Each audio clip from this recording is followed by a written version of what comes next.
اور یہ chief justice صاحب کے اختیار کے حوالے سے آپ کیا کہیں گے، جس پہ کہ ظاہر ہے کہ اب انہوں نے پہلے بھی اسٹے لیا ہوا ہے، اب بھی ان کے اعتراضات اپنی جگہ پہ ہوں گے اور اہم سماعت ہوگی اس معاملے کے اوپر، تو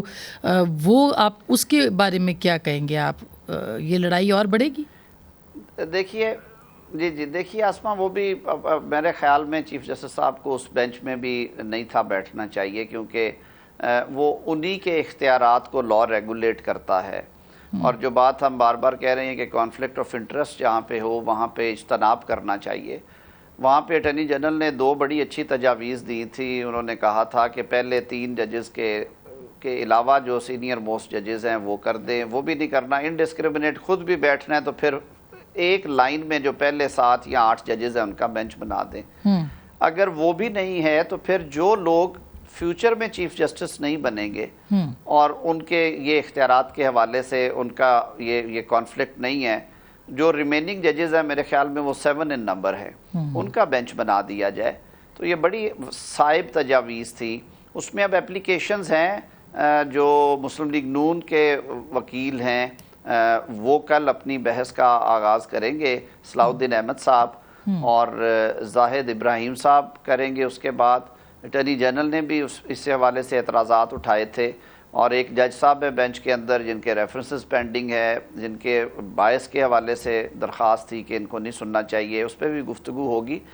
وہ تو دیکھیں اتنا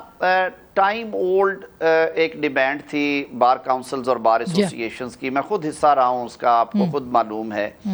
20 سال سے یہ بات ہو رہی تھی کہ سپریم کورٹ خود کرے نہیں تو پارلیمان کرے، کہ 184(3) کی جو ون مین شو کا ہے، کہ دیکھیے ایک چیف جسٹس صاحب آتے ہیں وہ ایک نئی ڈگر پہ چل پڑتے ہیں، وہ 200 300 400 سو موٹو کیسز ایک سال میں ہم نے دیکھے، ایک دن میں 3 نوٹسز بھی جاری ہوئے۔ بالکل پھر تصدق جیلانی صاحب جیسے اور ناصر الملک صاحب جیسے چیف جسٹس کو بھی ہم نے دیکھا، اور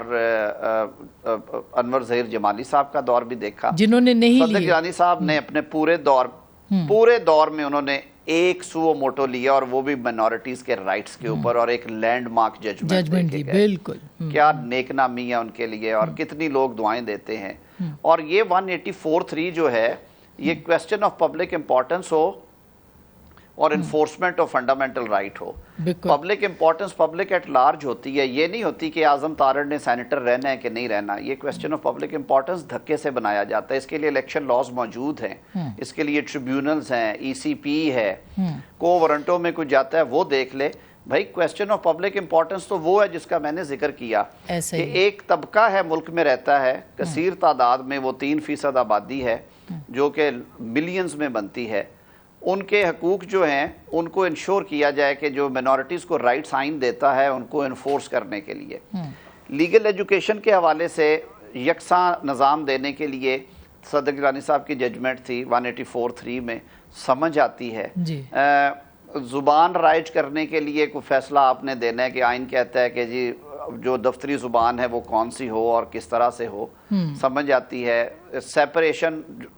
جوڈیشری اور ایگزیکٹو کی ڈیلے ہو رہی تھی، اس پہ لیا، پالیسی میٹر تھا لیکن کسی حد تک سمجھ آتا ہے۔ لیکن یہ کیا ہوا کہ یہ بندہ پسند ہے، یہ ناپسند ہے، یہ بھی 184(3) میں لے لیں، ہائی کورٹس میں ظاہر ہے اس کا بہت جی اس اختیار کا استعمال بہت اور طرح سے ہوتا رہا۔ آپ کی بات درست ہے۔ میں نے ایک